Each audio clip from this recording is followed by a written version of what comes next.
Good evening, and if you're just tuning in, you are listening live to the Angel Rock with your host. I'm Lorilei Potvin. You're listening to us live out of New Orleans, Louisiana, and it's United Public Radio Network. If you are listening to the show but you want to watch it, please come over to either our Facebook page, which is United Public Radio Network, or you can find it. The title is actually UFO Paranormal Radio Network. The same thing, we are broadcasting live on our I think it's two of our three YouTube channels tonight. I set it up. So we will be live on UFO Paranormal Radio as well as UFO Gods and Extraterrestrials. So come and watch the show. If you're watching it on my Facebook profile, as I always let you know, I can't see the comments till after the show. And if you're a regular of the show, you know I love to involve you in part of the conversation. If you've never been here before, welcome.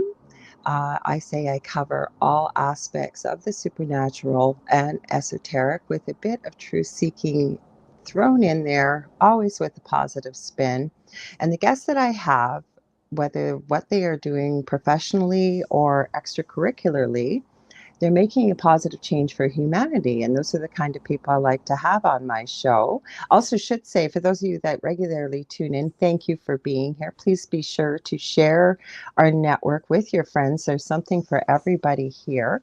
A little bit about myself. Again, my name is Lorilei Potvin. I am a Canadian.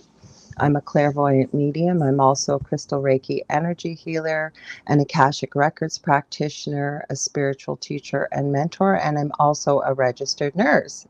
And today is a special day. You got just little old me today. Sorry, guys, if you see me squirming. I do have a bad back. It's one of the reasons why I'm no longer in active nursing. So I apologize. I do try to sit still, but if you see me squirming, that's why. Just getting comfy. I've been doing this a long time. I've had some experience quite extensively with the paranormal. It seems to be, hey, Michelle, good day from Australia, I do believe. Also, I was just going to say it. I hadn't got to it yet, and I will because you are one of my birthday twins, I believe. So, Michelle Pratt from Australia. It is also my birthday. Actually, your birthday was probably earlier being in Australia, right? Because what time is it? Yes, probably early morning on the 16th, but her birthday's the same day as mine, if I'm not mistaken. So I decided this evening, I wasn't sure if we were going to be out at the cottage or not. We're not, because the Dell, who is also on this network on Thursday nights with his own show, my real partner in crime, real life, he has a show called The Delicious Recipe. Not a cooking show. Be sure to check it out at 7 p.m. Eastern, 6 p.m. Central. Yeah, day before. That's what I thought. Okay. Yeah, I knew it was very close around the same day as my birthday, Michelle. So I thought, what are we going to talk about tonight? And I don't hide my age. I think age is just a number. I just turned 57. I got the most beautiful messages from people. They are pouring in. So thank you, thank you, thank you. You guys have all made my day. I've gotten some beautiful phone calls from people, some surprising messages from people I didn't expect. And we'll leave it at that. But very, very shocking. And even one of my relatives calling me, an uncle of mine that's a favorite, called me, didn't even realize it was my birthday, but for some reason decided to call and check in. I hadn't talked to him in a while, so it was a nice conversation. So I thought, what are we going to talk about tonight? And I thought, what have I been dealing with lately? And what I have been, I was on a podcast recently. I'm on quite a few of them. I love to meet new people this way, share, what I've learned or what I'm learning or what I've experienced. And if it's ever able to help other people, that's the reason why I do it. And it was on Forbidden Knowledge News Network with Chris Matthew. And I talked about our extreme paranormal experience we had in our previous home. And I had quite a few people reach out, which I'm very grateful for. I will give you a heads up. Chris Matthew will be back on the Angel Rock on Halloween night. Yes, folks, we are live here on my show, the Angel Rock, Halloween night. Chris and I have already been talking, just putting some ideas out. We're hoping to do a really spooky, kind of scary, paranormally type show because 'tis the season, right? So I've had a few people reach out and are going through some unusual activity, and we're asking if I would take a look at some pictures. And you know what? A lot of people go through that. I was at that point at one time many years ago. I started locally, then I went provincially, then I went across Canada, then North America, and so on and so forth. So, pretty well, I was reaching out to people all over the world looking for some kind of help. And I really do recognize what it feels like, especially if you're like what we were like. We were never looking for the paranormal. We were not active enthusiasts. This was long before paranormal TV shows were out, and really kind of sent us for a loop because it seemed to come out of nowhere. And it was like, what the heck is going on here? Don't get me wrong, as a nurse, especially working on an active floor with palliative care or end of life. We had cardiac patients, so people could have cardiac arrests. Even in the NICU, when I worked there, we had sick babies or stillbirths, but there were always very unusual, unexplainable things that I witnessed as a nurse working actively in the community as well as out on the floor. And I noticed, I guess somebody had asked me what I would call myself, and I guess the buzz term would be a light worker, but I'm a little different than most light workers. Most I have met in the field, and I believe we work with what we're meant to, but most light workers I work with don't seem to have the kind of paranormal experiences that I have. Not everybody, I've met some that do, but I've also met quite a few nurses that seem to have realized their gifts and abilities and are now working in the light worker field. And when we get a bunch of us together and we start talking about some of the stories and the things that we've seen, some pretty miraculous, incredible, unexplainable things we see, we witness, we experience, especially at the end of life. So, I am writing a book, by the way. I'm writing 3 books. One is with our journey through autism. All the books are meant by sharing our story to help other people, that hopefully somebody will find something that resonates with them and give them what they may need to find the information they need to be able to continue on with their journey, whatever it may be. But my 3rd book, I'm collecting stories right now, mostly from nurses, also from first responders, of the incredible things that we see, like I said, while we're working. So, back to the people that contacted me, both two very lovely people. One of the things that's very important to me always, whether I'm doing readings, healing sessions, teaching, mentoring, or even helping people, and I really want to put this out here, I don't charge people to help them with the paranormal. I feel like I need to pay it forward because that's what I ran into when I was needing help. And I just feel that when you're going through things with the paranormal, especially if you're dealing with something darker, and I've tried to explain this to people that, say, in my case, now again, this entity defined itself as something demonic.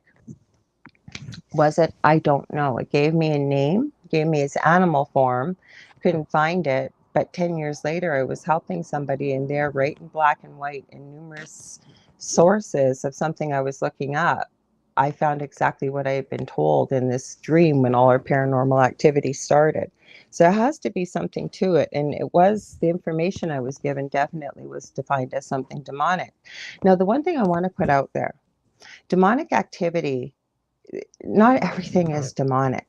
And I feel like with TV, although I'm very grateful for the opportunities that it affords people to learn about the paranormal, it really gets shown as everything out there is demonic. And it's actually quite rare to have true demonic activity.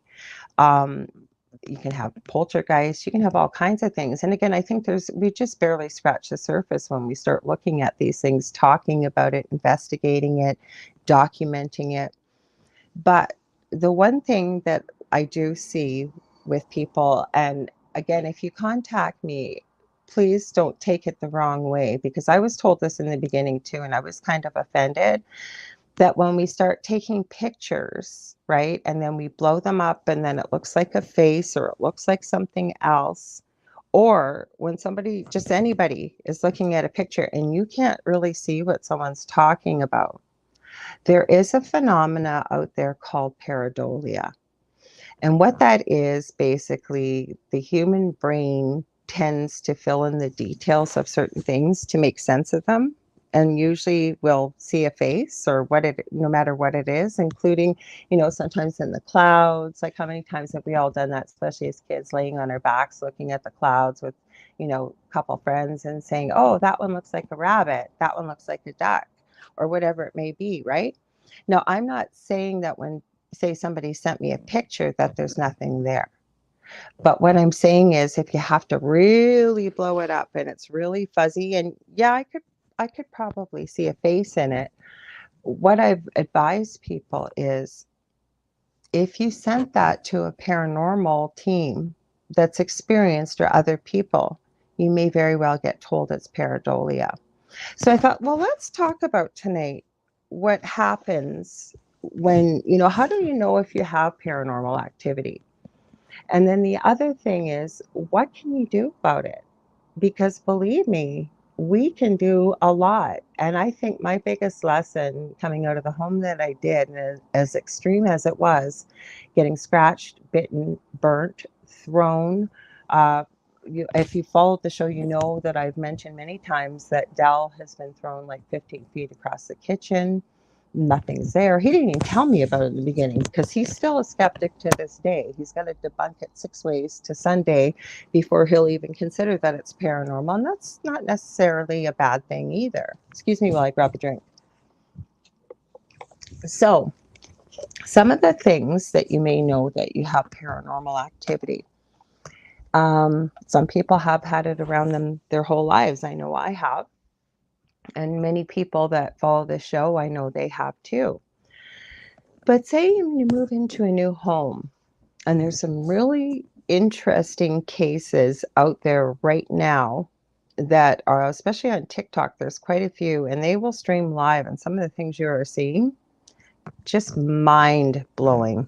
So say you move into a new home, you don't really know the history of the home. We always seem to hear this on TV, or people's personal stories, that they found this incredible apartment or house, either to rent or buy, and it was super cheap. You couldn't figure, like, what good fortune this place is going for, next to nothing. First of all, that would be a red flag for me. I think I'd want to ask a little bit about that. Why is it going so cheap? Maybe if you could talk to the previous owners before you get signed into it. Okay, but say you moved in and everything seems to be okay until a couple days you're there, and maybe you're starting to hear a few little knocks or bangs or whatever, right? Well, that's the first thing. You can't just jump to the fact that maybe it's paranormal activity. We do need to look at this with an open mind, even though it may be ourselves living in the home, and try to debunk it or figure out what could have caused the noise. So you start looking around.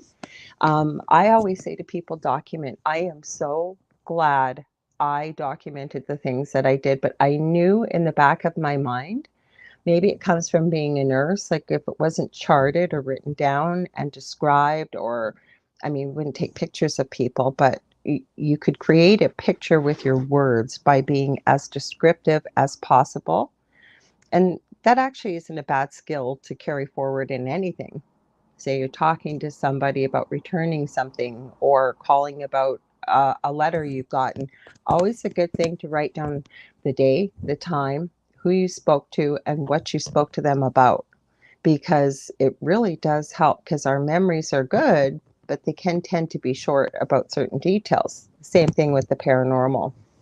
So say you start noticing some knocks and bangs and what happens, things that aren't usual. Maybe it's waking you up in the middle of the night, whatever it may be. Again, start to document it. Just write it down, what times it happening, what was going on in the home at the time. Were you sleeping? Were you actively doing whatever? And so on. Because a lot of people tend to think from watching TV, and again, please don't think I'm being dismissive here, because a lot of places where we get our information, or we start to realize that, hey, maybe there's something more to this, is watching a show like that. So you start documenting what you're seeing. There's a lot of things that can cause people to feel like they're being watched, feel nauseous, get headaches. If it's an older house, there could be a lot of creaks and groans and things that you're not used to. And the one thing that can cause the headaches and things that I mentioned is you could have high EMF readings, okay, electromagnetic frequency. Now, it is believed that the other side, I'll call it that, emits a high EMF reading. That's why you will see if you're watching paranormal shows, they'll be using something like a K2 meter to see what the EMF is. What they don't show you, and I know that quite a few channels do this, especially on YouTube, is they will actually go around the place they're investigating and look for high areas of EMF and then try to debunk where it may be coming from, because electrical wires can cause that, especially in older homes. You've got a lot of electronics. Even I've even seen it happen with people that have a lot, like water running underground, even water nearby, but water running underground, like underneath the home, can cause that. Um, I took this course with Marie Diamond that I love, and you use dowsing rods. And she's taught you how you wouldn't believe. I was just thinking I should go over that course again. There was so much information. But for example, I'm going to share her story. And this would be a story of high EMF, okay, or an energy disturbance.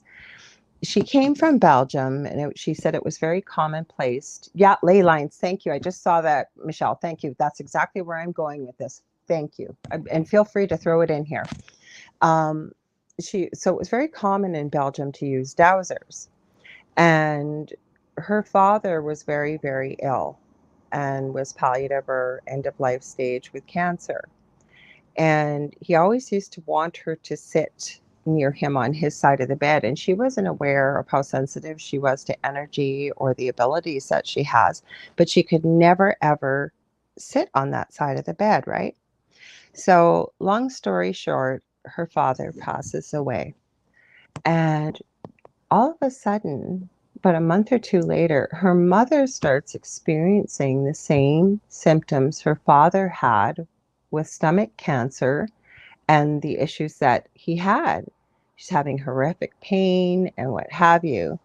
So Marie shares in her she actually runs a free master class, I believe, every year about this, how to do this kind of stuff. She calls it diamond dowsing.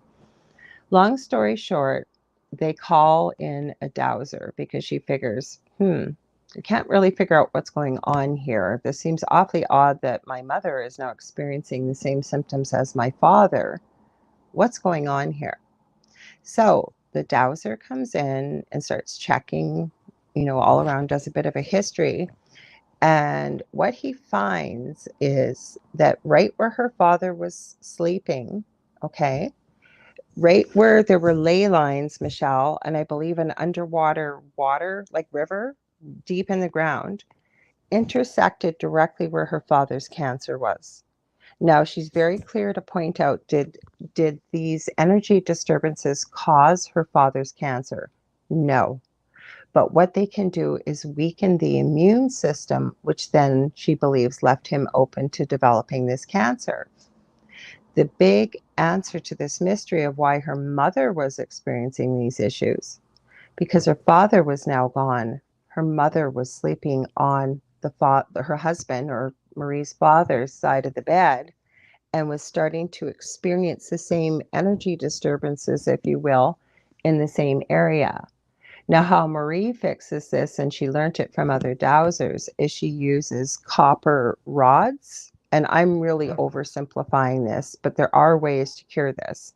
She even talks about in her course that if, say, you're picking up energy through because we do get energy disturbances with portals and things like that, how to stop that, or we're getting energy from the neighbor, or how to cross people over. Like, it's a really extensive course, and I really recommend it. It's an excellent course if that's something that's of interest to yourself. So we've covered EMF, and that can tend to be a big one. Like I said, it can cause nausea, it can cause headaches, it can cause fatigue, it can cause, you name it, quite a few symptoms. I've even seen depression caused from high EMF. You also can experience that though if there's believed to be paranormal activity too. Imagine if you had a place with higher EMF, you didn't diagnose it, and then you actually did have paranormal activity. You can see where I'm going with the EMF. So I would start documenting things, writing them down, videotaping. So maybe the knocks start progressing to, and I've heard this story quite a bit, ourselves included, things that you know are normally in a place, like say our keys. You'd see them where they're supposed to be, bend down to tie up your shoes, stand up, the keys are gone, and you think you're losing your mind, right? So did I jump to paranormal activity right away? No, I ripped the house apart numerous times, thought, I don't know where I put these keys. And then I come back an hour later, say to pick up the mail or the newspaper, and there's the keys sitting there. So, little things like this, does it mean that it's paranormal activity? No. It's something I think to be aware of if it keeps happening and you're not finding any answers, like maybe you're hearing noises in the attic, like scuffling around or footsteps or what have you. I would get up in your attic, make sure there's no critters up there or animals, or believe it or not, people have actually had, I guess, vagrants, I'll use the word, break into their attics and be living up there secretly. I'll never forget the video that I saw that this guy kept noticing. I don't know, he must have slept like a log, but he never heard anything during the night. But in the daytime, he would notice some of his food missing and his milk missing and what have you. And again, he tried to debunk it 6 ways to Sunday and he couldn't. And somebody suggested, why don't you just put up a camera in your kitchen and see what's going on? Lo and behold, and you can see it on camera, a woman was climbing out of the crawl space in this little tiny attic doorway. She had been living in his attic and she would crawl into the kitchen and eat his food. She'd use the sink as a bathroom. It was disgusting. Now, that's not common, but I mean, I'm just giving you a multitude of reasons of why things can happen. Okay? So maybe you've got these strange occurrences happening. I always say, too, if you've got small children or you have animals, I always ask, what are your animals doing? What are your children doing? What are they saying? I always counsel people. I'm not a counselor, but I always counsel people if I'm speaking to them and they've got small children and they happen to mention, well, yeah, my child seemed to develop this imaginary friend when we moved in the home. I always ask them quite a few details about this imaginary friend. Who are they? What are they? Do they have a name? Is there a name? What do they look like?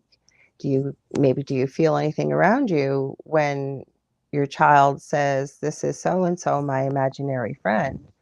Um, find out what you can, because I'm telling you, I can't tell you how many stories I've seen, because I believe we all have these abilities, but just as we have natural born leaders, natural born musicians, athletes, you name it, right? Some people, I think, maintain it through their whole life. They never lose it as they transition out of, say, early childhood into the tween age and then beyond. But does that mean that we can't reacquaint ourselves with those gifts?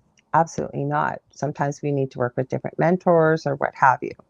But I believe that children can see spirit. It's just too many examples that I have seen. And again, have I seen everything in the world? No. But I do believe young children can. I can't tell you the amount of videos I've seen of, say, there's this little child. I should give you guys a warning too. I'm going to read your comment in just a second. I forgot, my phone acts crazy. So fingers crossed. But if I suddenly disappear, I will be right back. I have my computer here. It's open on StreamYard. I'll let you guys know because my phone sometimes takes a minute or two to reboot. It's an Apple phone and it just seems to go into the spinning wheel of death. And you'll be able to hear me, everything, and then all of a sudden it just goes click and it's done. So if that happens, I will be right back, I promise. So I'm just gonna mention about the videos. There's one in particular. It's a little girl, and she looks like she's about 13 months old. She's just at that stage where she's just started walking, and the mom's videoing her. They're at the grandmother's grave, so it would be the the mom of the baby's mom, so it'd be the baby's grandmother, has passed away. And she's filming this, but she's in particular filming her little girl, because this little girl can barely talk, but she's going, yeah, uh-huh. And you can tell her eyes are following. She goes, okay, Gammy, love you, give you a kiss. And she's waving and blowing kisses. Like, who's this child talking to? And that's not the first video I've seen. I've seen many videos like that. Plus, just hearing people's personal accounts of what their children can see. My own children, when we moved into the home that we were in, were seeing things. And as I've mentioned, if you follow the show, I have a son with severe autism. When he finally could speak, he would tell me almost the same things his brother would. And they were in separate rooms. So, something to keep an eye on. I always say, trust your young children, trust your animals. What are your animals doing? I mean, if you are a fan of the paranormal and you've watched videos on this, I can't tell you how many animals usually will be able to see spirit. So what are they doing? Say you're hearing or seeing or feeling something, you've been documenting all this, maybe things are starting to ramp up. So we knew we had a serious problem when my little cabinet that I had hung on the wall in the dining room for 12 years came flying off the wall. We were in the basement. We ran up to find out what the crash noise was, and we surmised that where it hung, it flew about 4 feet to the left, somehow came down and sliced our portable phone, our answering machine, and our caller ID. It looks like somebody used a razor blade to cut it. And then we found it in the living rooms because we had an open concept. And it looks like it flew probably about 18 feet. Now, the interesting thing about our cabinet was the hooks were still in the wall. You couldn't bend them with your hands, okay? But the one to the left looked like it had been ripped down. Still couldn't move it with your hands. Now, the glass in the little cabinet was shattered. A lot of my things were shattered that were kept in that cabinet, but the hooks were still in the back of the cabinet. And where the left one looked like on the wall that had been ripped down almost, the corresponding hook on the back of the cabinet is misshapen too. It came off with a lot of force. That's when we knew we had something serious going on. So, like I said, the main thing to do, I want to read Michelle's comments before I move forward. Sorry, Michelle. You said, I think I'd prefer to have a ghost than someone living, sorry, I don't have my glasses on, living in my home. Yeah, a lot of people say that they're not afraid of the paranormal, they're more afraid of the living. So I guess it just depends how you feel about it. Because that's where I was going to go with this is, so say maybe, and again, I'm not giving you a comprehensive hit list here. We're just talking in generalities here. The other thing I want you to think about too is who else is experiencing activity in the home? Again, we talked about children, we talked about pets. Is there anybody else when you have friends over? Maybe you've got other family over, anybody experiencing anything strange that they're going to mention to you? Because that was another defining factor for us. It wasn't just us, it was other people experiencing it, coming over, as well as on video. Comment was from that, from the chick living in the roof, Rainbow Light. Hey, Kelly. Hi, Lorilei. Much love to you. Happiest birthday to you. Thank you, honey. That's what you're talking about. Yeah, but there's lots of videos and stories out there. Again, it's not like every second person, but to me, more than one is enough to have somebody secretly living in your crawl space or your attic. Like, that's crazy. That, again, you're right. I'd rather have, well, no, I don't want to say that. I'm not going to say I want a ghost. I don't want anybody living here but my family. How about that? So, say you've decided this. Like I said, the biggest thing I think you can do is document things, because those are some of the questions. Like, if you are going to be dealing with somebody paranormal, and I always ask people not to be offended, and again, this isn't a comprehensive list, is that if I'm working with somebody and they really want me to, give them some advice or what have you, and they're open to opening an investigation, I have a questionnaire that I've developed, and it's been through the help of working with various experienced paranormal investigators as well as people who do this kind of work. So, some of the questions I'm going to be asking people: when did it start? Does anything make it worse? Is there a particular time of day? Is it a particular room, a particular area? Again, very obviously, what we've talked about for the last half hour. What are you experiencing that makes you think that it's paranormal? But some of the things I'm going to ask that some people may be offended, and it's with no disrespect in any way, shape, or form, because I was asked these questions, is there any history of psychiatric illness, hallucinations? Are you on any medications? And the reason why those questions are asked is sometimes those things can cause things like hallucinations or, different experiences. Now, again, even if you truthfully answered that, yes, I've had psychiatric illness before, yes, I've experienced hallucinations in the past, but not of recent, that's not going to be held against you. It's just that something to be aware of. More information is better when trying to best help somebody. So some of the other things, like I said, the animals, kids, the one thing I always ask people too when they experience something, because a lot of people ask me, what is this? Is I ask them, how does it make you feel? When you've experienced this or you've taken that picture, what does it make you feel like? Because sometimes that can be the answer. So I'm great, Kelly. Thank you for asking. I am very, very well. Still working on the resin. I'm hoping to get it out there. I'm working on Halloween stuff right now. I just made the coolest Halloween sign. It's a welcome sign and it's in black, but I got some of the colorant to work. It looks almost like little tiny wispy spider webs right in the resin, and then the letters are raised in red. So those are going to be going in my little store, which I'm still trying to find a store. If you really want to know that I want to sell things at, I'm waffling between a few different places. So I'm trying to decide which one will be the best. But it's time. My house is overloaded with pieces, so it needs to be sold. I just got another. Actually, for my birthday, Dell just got me some really cool molds. I just got one last week that I didn't know it was a Ouija board, actually. It is, it had like that death head's moth in the middle, which if anybody knows me, they know I love skulls.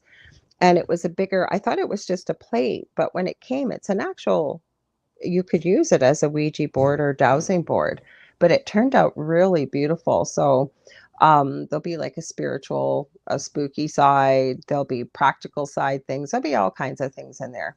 My big adventure, my brother-in-law and sister-in-law were up here from Toronto. They come up every year with their niece and nephew. And we were supposed to do resin last year. And this year, the weather didn't cooperate. This year it did. So I have to say, those kids were so amazing because we had 2 extra kids. So 4 kids with liquid plastic, if you will, outside, so patient, listened so well, and we had a great time. They got to take home all kinds of really cool little pieces, and they were thrilled, and we had a lot of fun. Oh, Michelle, I'm so sorry that you're feeling that way. Maybe we're going to have to talk about that and see if we can maybe get some. I know that you're going through things. I won't say anything at all, but I understand with the block. But take it, you got to just take it one day at a time and give yourself grace too, that if you're not, and you know what that's like as a creator, because Michelle makes beautiful orgonite and resin too, that if you're not in the right headspace, you just can't force it, right? It's like anything, writing a song, writing a book, creating something with your hands, that when it's meant to happen, it will, and that's okay too. So Kelly says, that's awesome. Ooh, I like that deal, the Ouija board, dowsing board. Okay, sold. How much for one of those? That's the other thing, pricing things. So I'm going to start. I have been taking little pictures because the other thing I'm getting into, by the way, are tumblers that are so, I didn't bring, oh, I should have grabbed my tumbler that I made, and I'm making pens and notebooks, you name it. It's, yeah, Michelle, you can't force it. So it'll be all kinds of really, really cool stuff. And probably have some merch for the station as well with UPRN on it and the Angel Rock and what have you. So look for that. So back to this story here that we're talking about. So anyways, I'm going to go through an interview with you and I'm going to ask you, do you consider yourself to be sensitive? Have you noticed things with the paranormal before? For how long? Do you have any family history of it? Because again, it doesn't mean anything in particular asking these questions, but the more information we have, the better to be able to help somebody should they need it, actually need it, that they're going through something paranormal. Um, some things that most people don't know, especially if you weren't looking for the paranormal, is do you know the history of the house or the land? Or have you got any information from, say, the previous tenant or owner? Like, why did they move out? And if you don't, that's okay. But if you're able to get those answers, more information's helpful, right? Um, there was another thing I was going to add with that. Tenants, history. Have there been any tragic events that you're aware of in this home?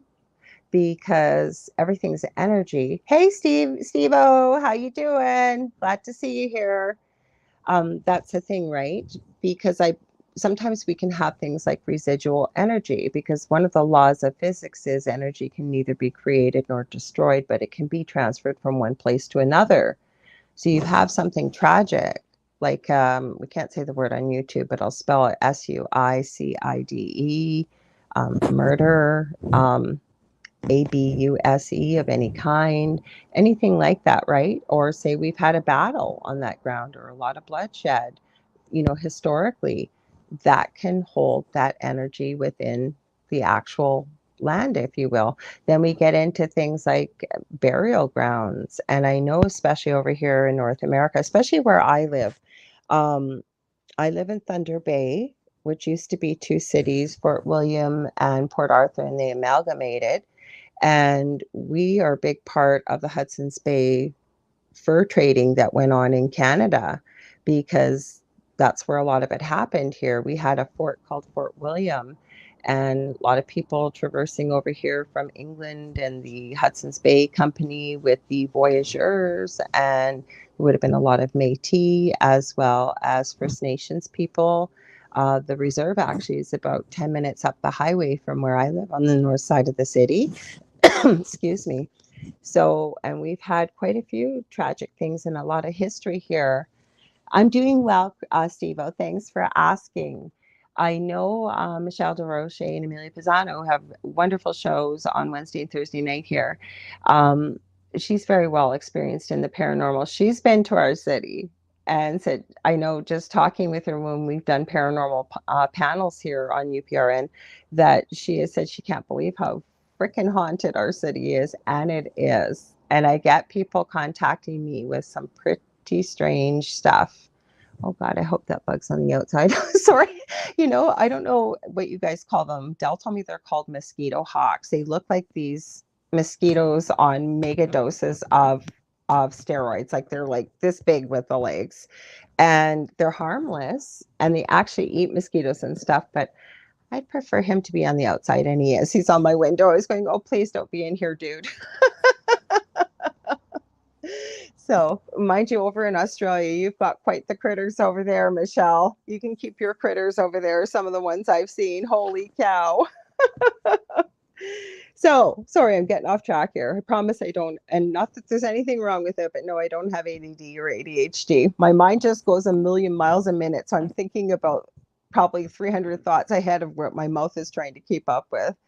So, those are some of the things you may get asked or to consider. But number one, I'm going to say to people, if you can, start documenting what you're seeing, what you're experiencing, what time. Does anything make it worse? Does anything make it better? Again, animals, young children, what are they experiencing? Or even other family members or roommates in your home, what are they experiencing? Talk to people, get into some great groups. I know that Kelly and Steve Hopkins have groups on Facebook here. You can feel free to jot the name down in the chat here, you guys. I have a group, Paranormal University. I've got the Angel Rocker Tribe, but those aren't the only two groups. I mean, you can find something for everybody depending on what group you want to look at. We've got a mutual friend, Jason Bland's got a great show live on Sunday nights here on Facebook and YouTube called Midwest Paranormal Presents Paranormal Soup. But there's people talking about this, and the one thing I find with the paranormal is it's so isolating because it's not one of those topics that you're standing in line at the grocery store and you're going to say, hey, um, yeah, you know what happened the other night? My dog's floppy little llama that can't stand up stood up and took 3 steps the other night and then flopped over. What do you think of that? Right? You're not. And that actually did happen to Dell and I when we moved in here.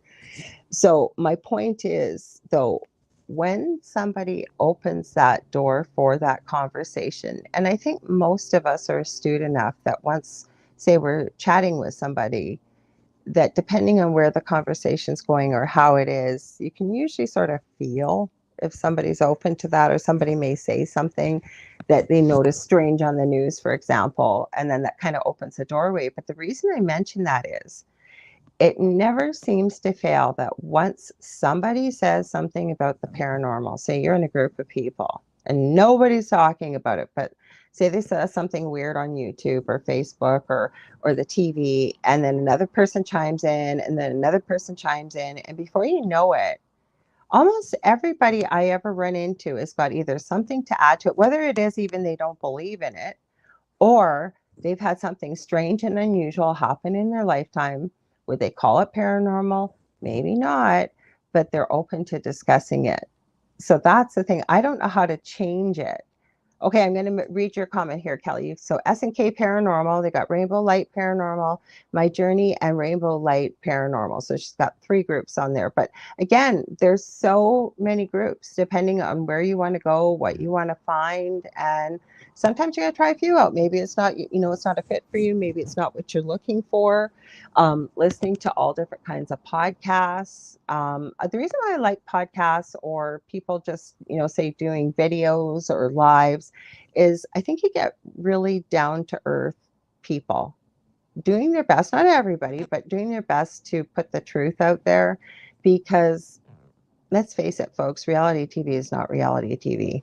Even our TV episode, and again, I don't say this with disrespect. I'm very grateful that paranormal survivors shared our story, but we had no say in what went into that story. They interviewed us for 6 hours, and then when it came on TV, it was the first time us seeing it versus anybody else that would have seen it.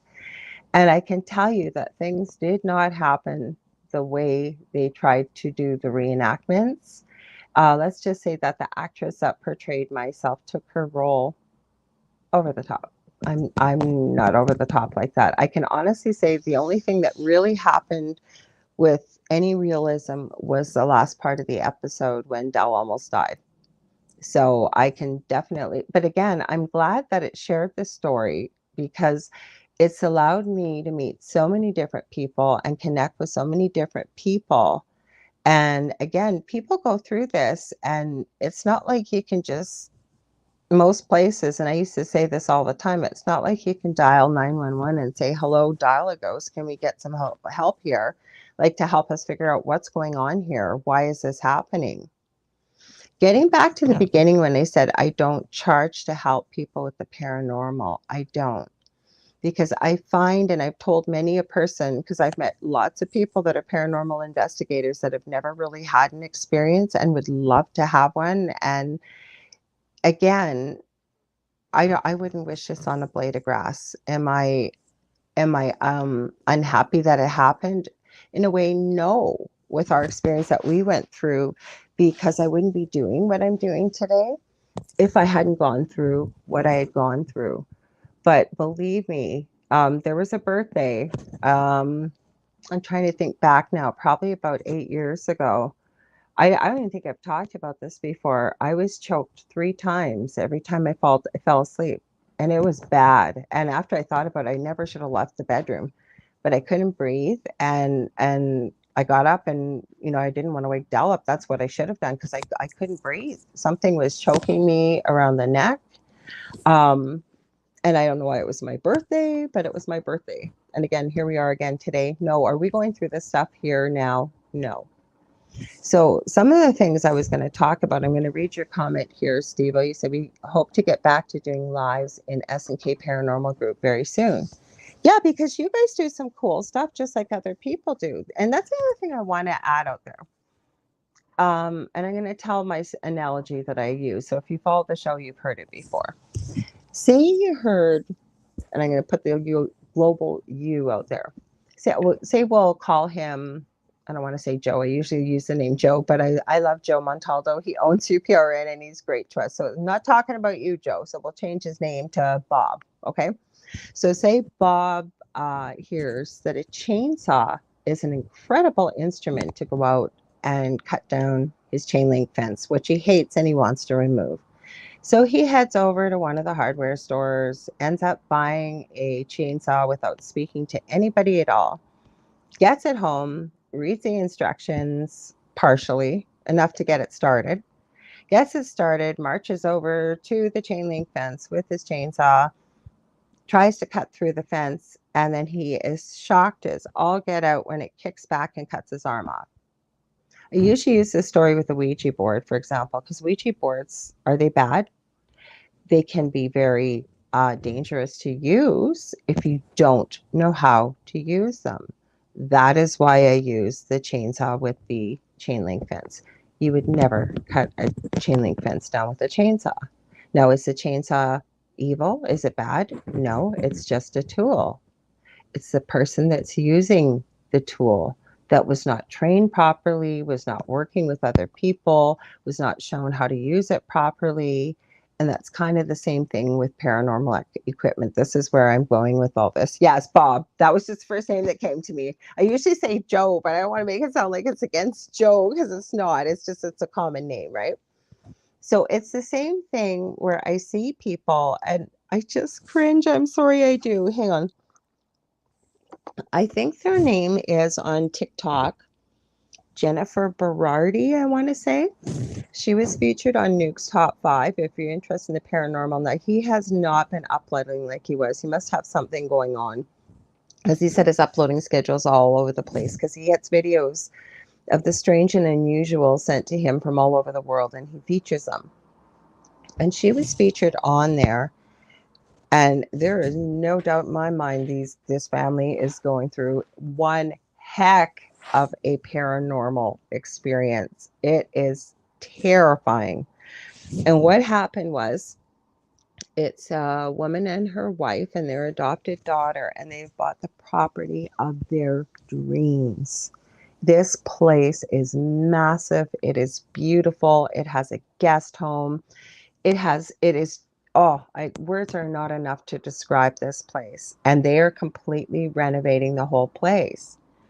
You would not believe the paranormal things that happen at this place. Like, we are talking live streams on YouTube, we are talking on TikTok, but, and with no disrespect to this couple, they got to do what they got to do to cope with it.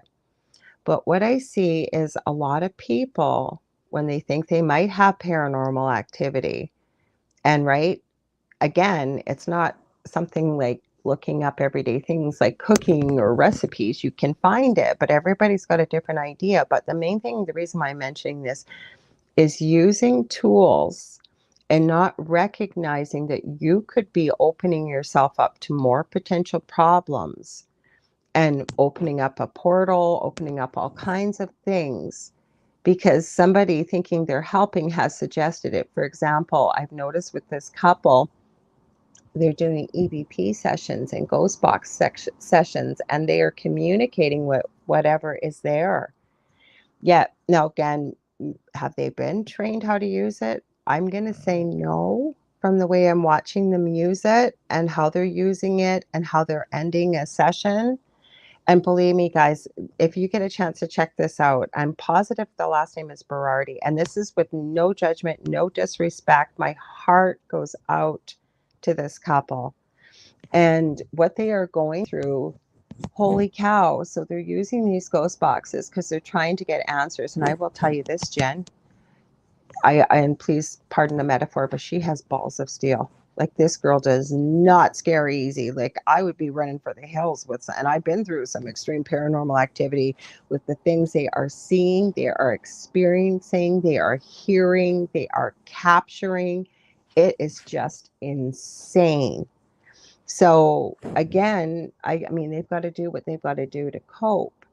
But that's where I was going with this is always get somebody to show you how to use one of those tools, because I don't believe they give you enough instruction with watching, say, a TV episode or certain videos. And again, a lot of us mimic what we see, right? They're getting good results on these videos, they're getting answers, but nobody's talking about the opening of this, say, session and the closing of this session, how to protect our energy, how to protect the energy of our families and people that are around in the vicinity, those that we love.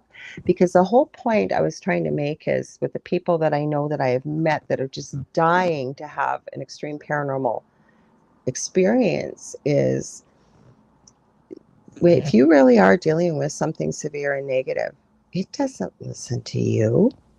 I mean, how many times have you heard or seen, if you're a fan of the paranormal, of somebody's child being targeted by something they can't see or feel, but it's negative, and the parent will get extremely angry, which we all would, and rightfully so, not knowing, though, if you don't know, that that would basically be food to something negative like that, but then saying, don't you dare touch my child, you come after me if you want something.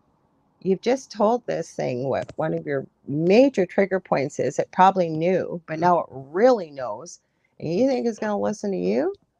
No, what these things go after are things you can't control. Your health, your money, your relationships, your things like that. So that's where I was going with this. So most people I meet with that are really truly victims, I don't want to say victims, experiencers of extreme paranormal activity, usually finances are an issue as well. So I know for ourselves when we were going through that, everything in our home was breaking. We were having to replace. I mean, I can't tell you the things that were happening. I'd be here for hours. So I just feel that it's only fair to pay it forward because people did this for me. So I don't charge to help people with the paranormal. Okay, sorry, I just saw you there. What is it? Krasny Sirius just came to say happy birthday. Got to go again. Peace and blessing. Well, thank you. How sweet of you. Thank you. So Kelly says, I'm going to go back up to Michelle. Always a male name. Oh, you're right, Michelle. Well, I'm not anti-male, but I don't know. There are women I know that use power tools. I was quite proud of myself. I actually used sinkers and hung up a shelf and did everything myself. But most women, at least where we live over in North America, not everybody, but a lot of us don't use power tools like, say, a lot of men do. So, and I'm not being sexist, I'm not being anything. I think that the reason why we have differences is because we each have our beautiful things about us that make us who we are. So, Kelly says Ouija boards can be dangerous if not used properly. The portals those boards can open is unreal. Yes, and these are the things I am seeing people doing that are having paranormal experiences because they're trying to get answers, right? And again, we see stuff on TV and we emulate it because, again, it's who we don't learn about these things in school. It's not like someone's going to teach you about it. Like, and you know what I mean? Like spelling and math and reading and writing and right. Most people don't even believe in this stuff. People are starting to, but there's a lot of people that don't. Then I've met a lot of people who didn't believe in it, but went through extreme paranormal activity and they're definitely a believer now. So I think you have to experience it if you're not a believer. So, but that's just it. That's my whole point. And again, is a Ouija board negative, like evil? No, it's a tool. But the other thing I will add on to Ouija boards is collectively, for those that know what a Ouija board is globally around the world, has very negative connotations with stories, with what beliefs, with what. So it already has a lot of negative energy attached to the thought of a Ouija board. Never mind that I remember, and I've told this story many times, I used to go to a biannual autism conference in Toronto, in Ontario, here in Canada, and they had a Disney store. And I didn't know anything about the paranormal, just knew that Ouija boards were something you shouldn't play with. I wasn't aware of my gifts, I wasn't aware of any of this stuff, right? And I could not believe they were selling blue Ouija boards, blue Mickey Mouse Ouija boards, and pink Minnie Mouse Ouija boards right on a pedestal at the front of the Disney store for boys and girls. Go figure, right? What better thing for a child to play with that's innocent, that has no idea about any of this stuff? That's how things can happen. Same as, again, are doing EVPs bad? No, no. I mean, but there's a way you do them. There's a way you open the session and you close the session and you protect your energy while you're doing it. It doesn't mean that there's no guarantees that, say, you're dealing with something, you're at a really, really notoriously haunted place, for example, and something might happen, right? You might get scratched, you might whatever. Again, this, for anybody that doesn't believe in the paranormal, they're going to listen to this and think I'm crazy. But like I said, if you start to research it, you start to look. Now, the one I have the most belief is when I'm watching a live investigation, say on YouTube or on, could be TikTok, could be Facebook, could be anywhere.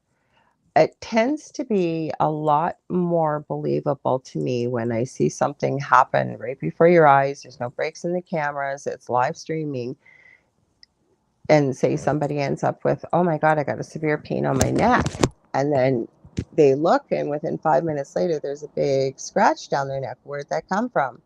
Right? And you've been watching them on camera. You can verify that no, they weren't scratching at their neck, they weren't doing anything like that. So that tends to make me more of a believer, if you will. Like I said, if you can, I'm pretty sure it's Jay Berardi is the name, Jennifer Berardi. If you look up Nuke's Top 5, probably the last couple months she's been featured on there, or you look her up on TikTok. Even if you put something close to that name, her channel will come up. This will blow your minds, guys, the things this poor family is going through. And can we do things energetically, from a distance? Absolutely. But you need people's permission. We've got a guest here. Oh, we got Deli. Hey, Del, I've been talking about you nonstop. Hi. Hey, how's it We're going? good. We're talking about the paranormal and how to know if you're haunted or not. Now, our resident skeptics here. So we were Okay. I'm talking about right now. There's a couple on TikTok. They were featured on Nuke's Top 5, and I believe her name's Jennifer Berari or Berardi. Mm-hmm. And some of the incredible, insane things that are happening to this family and live streaming. Mm-hmm. Now, and I'm also talking about, though, using devices that you haven't been trained to use, because I said Yep. with no judgment, her and her wife were using a ghost box in the dark on their property, and the things that were happening. I watched this video just recently, and again, maybe they've been trained, but from what I saw with this ghost box, they weren't shown how to protect the energy, open the session, close the session. But the things that came through were mind blowing. And then I was just talking about things like Ouija boards and what Mm-hmm. have you. Hmm. Right. Yep. It's not a good idea to play around with things you don't understand. It's Or to get the training. That's the main thing. Hey, Debbie, thank you.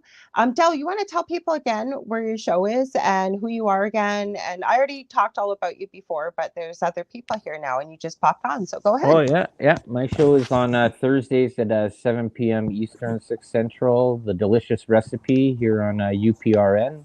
Hmm. And yeah, it airs on the UFO gods and extraterrestrials, UFO paranormal done twice, and Also on Facebook, the delicious recipe. You can watch it on there, and whatever other ones there is there. Pretty much everywhere else. Spreaker.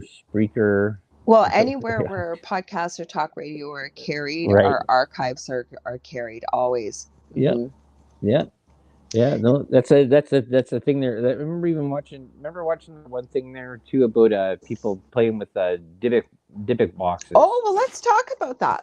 Because that'll be a new topic. Because again, that was a big trend going around a couple months ago. And the Mindseed TV video blows my mind. So remind me about that. But go ahead. What were you going to say about it? Yeah, they're weird. Who knows if they're made up or true or whatever, but there is some sort of lore that's involved in that.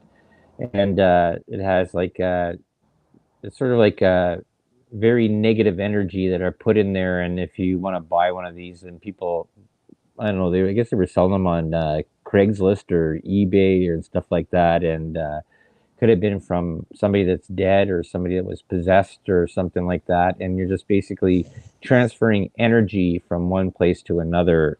Sort of that's sort of how the way the Okay, so what I know of a Dybbuk box is that historically that the word, I want to say Ukrainian or Russian, possibly Polish, and I believe it translates not to necessarily demon, but like devil or something like that. So Mhm. when there was perceived negative energy, certain, I guess whether you want to call them healers or they might have been known as witches, whatever it is, and I'm not Yeah, using that with disrespect, these evil entities were bound in a Dybbuk box. So bound meaning they yeah, couldn't escape.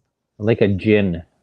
Yeah. Well, jinn's different. A jinn comes from the Middle Mm, East. And I yeah. didn't even get to videos of that I have seen that are mind blowing from over there. Hmm. Mind blowing. Yeah. So back to the Dybbuk box quickly. Mind Seed TV. I would check out their video on a Dybbuk box because he, I believe, was not a believer in the paranormal. Hmm. And the flavor of his videos never ever really slanted towards the paranormal like they do now. So he bought a mystery Dybbuk box Yeah. off of eBay. He didn't believe in any of this stuff. And so we talked about EMF and how you measure it with, say, with a K2 meter. He was checking around the box. There was a really high EMF reading, nowhere else in the room. And he was quite a non believer, you could tell. So he opens this box up. There's a really awful smell, he says. Then he takes the K2 meter and no longer is there a high EMF reading. And then that's when the fun begins. And believe me, he caught some crazy stuff. Now, again, because it wasn't live, I'm sorry, but, and maybe Dell's maybe more of a skeptic, but you've got to be so careful because the video I seen today, I could not believe. And it relates, but it doesn't relate. I have a little chat group. I work with two other ladies quite closely in spirit, and they said, take a look at this AI. And it was a link to the X Factor. And I'm going, did they send this link by accident? I thought, okay, I'll look. First video, these two AI that met in the audience, I guess while they were waiting to perform, they teamed up and they said they were AI people from Belgium and I think Finland. And they teamed up with a previous contestant who had a really beautiful voice. And you didn't know what they were going to do, right? So the singer comes out there. They bring out this really big camera. And we're waiting forever for this guy to start. And the two AI guys are standing with Terry, whatever his name is, the host of the X Factor now. All of a sudden, the guy starts to sing.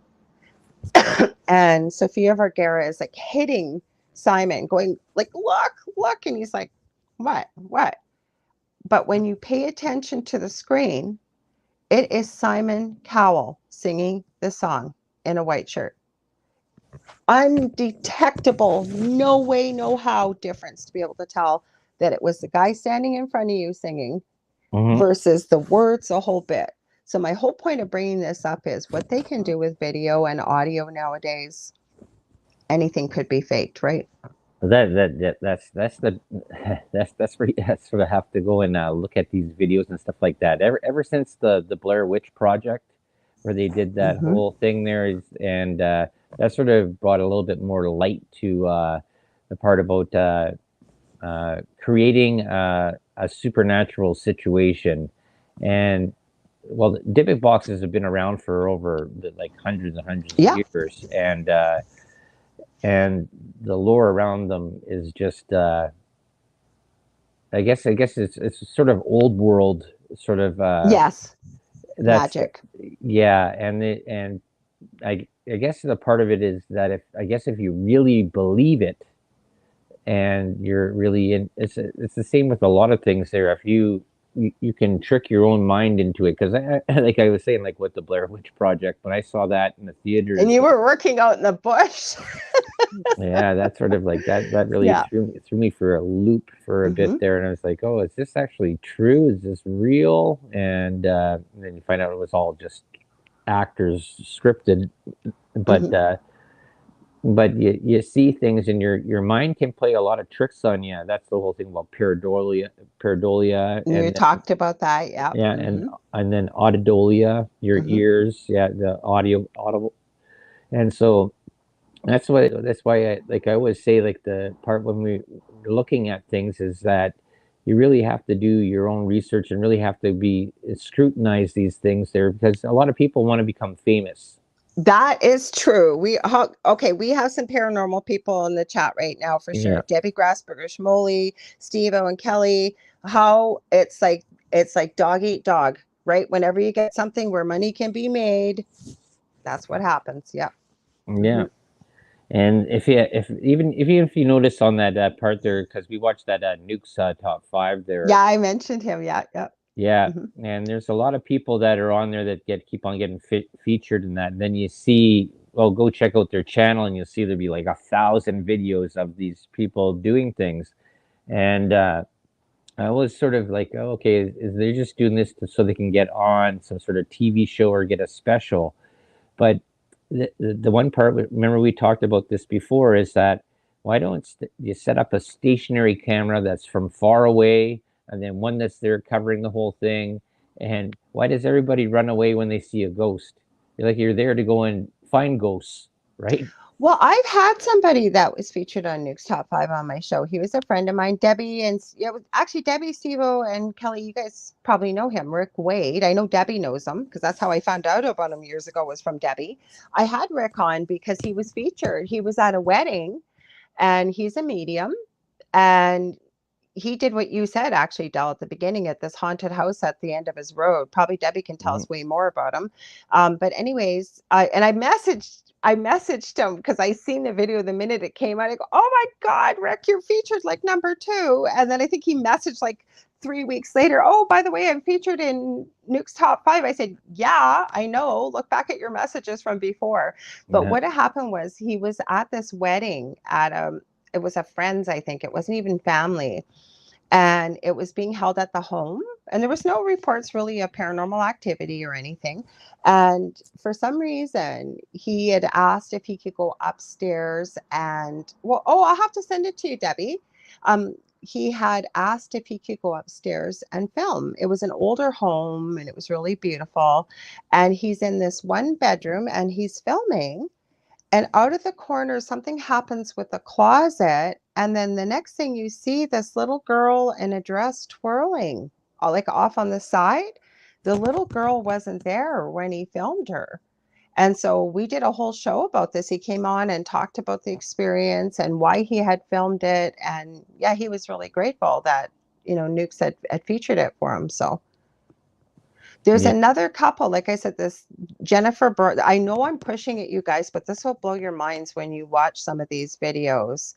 Steve-O says, I'm going to read a few things here, the comments. So Debbie says, no thanks. He still opened it. She's talking about the Dybbuk box. There's no way I'd ever buy or open a Dybbuk box. Nope. No, me neither. And Steve-O says, paranormal should never be fortune and fame. And I agree, because then there's a lot of pressure, and then we see a lot of things that how do I want to put this? I'm just going to say it, faked, to make it look like something's showing up. I'm not saying everything's fake, but there are some Mm-hmm. things when there's a lot of pressure to produce and perform.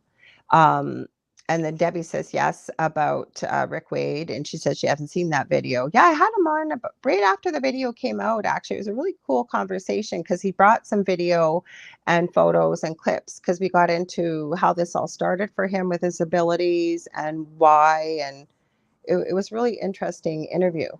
But with this Nuke's top five, like I said, with this family in New York, and this is their dream home. Like she even had to send her wife and her daughter back to the city because it's in New York because it's been so dangerous. And they're looking at adopting a new baby, but they don't want to bring a baby into this situation. But like I said, this is their dream home. They're renovating. It's absolutely beautiful, the property. Now, another case I have been following, Nukes does feature from time to time.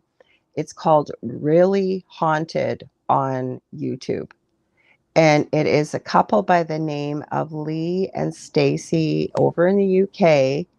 They have crazy stuff happening on camera. Now, the thing is, and this is with no disrespect towards this family, because I'm not walking a mile in their shoes. I don't live in their home, but he seems to be very adept at camera and editing and video and all kinds of things. Mm.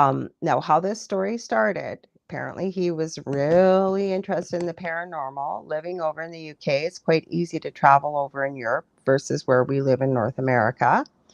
I believe from what I've been able to understand is Lee and Stacy had a vacation over in Romania. They went to one of the old castle sites, and Lee took a piece of the castle back home. And all hell has broken loose in their home. And he documents almost every day. Mm-hmm. He's got SLS cameras. This thing seems to be communicating to him through their Alexa. He's caught some strange stuff. Stacy, his wife, has been ripped right out of bed. Um, Again, a lot of the things that happen, could you fake it? I guess. Like his night table will go. He's got these black orbs that show. The one thing I will tell you now, again, can it be done with video effects? Yes. You can literally see where this thing is going to develop in the room. On his SLS camera, the being has come up and gave him a shove on the camera, and he'll go falling back. He's had scratches. He's had all kinds of things. And I know he's talking about visiting back over to Romania and returning this brick or whatever, Mm-hmm. because it's kind of like Briar's remorse because he never really had much, it sounds like, to do with the paranormal. And like the banging is incessant. Like this Mm-hmm. thing will sit there and just go bam, bam, bam, bam, bam. Like we're talking 12 hours on end. Well, Like it's, you know about stigmata, right? oh yeah. Hmm. Well, you might Right. want to tell people what stigmata is because they may not know. Okay. I'm sure people do, but those that don't, just Okay. that are Well, listening. what it is that certain people will end up having holes in the palms of their hands and their feet, and they'll bleed from them, right? For how like Jesus was Like done Jesus was on the crucified. cross. Yeah. And the thing is, was that the misnomer in a lot of this is that he was nailed through the palms of the hands, and He that's not wasn't. how you crucify somebody. It's through here. You go through here, Yeah. right, or through here, and because otherwise your body would just rip out through the nails and stuff like that. But the mind is a very powerful tool, I will give you that. Yeah. and it can create a lot of things. That comes into this whole part about even dealing with placebos, right? You can give somebody Yeah. a sugar pill and tell them that that's the Yeah. cancer drug, and their body will cure themselves. Well, not just cancer, but Hmm. other things, anyways. Hmm. Yeah. And there was another one that was just recently there that was I just watched about a week ago, and a guy had gone home and he was drinking, and he ended up he wanted to kill himself, so he took the whole bottle of pills. He was in a test group Hmm. for this new medication there. This is all during the COVID time here, and so He gets rushed into the hospital and says, hey, it says, here's the bottle of pills. I've taken the whole thing there. And the ER doctors there, they called the doctor that was running the test that was in there. And the guy's like, his heart rate was elevated. He was like, he was flush. He was sweating. He was like, had barely any, no function at all. Or not, no function, but he was like, he felt like he was dead. Mm-hmm.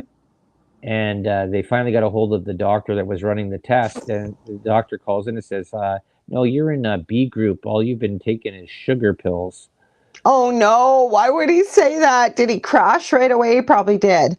Well, he just went like this, and he all of a sudden, within 5 minutes, boom, right, the brain's, I didn't overdose on this new medication that I was Oh, taking, okay.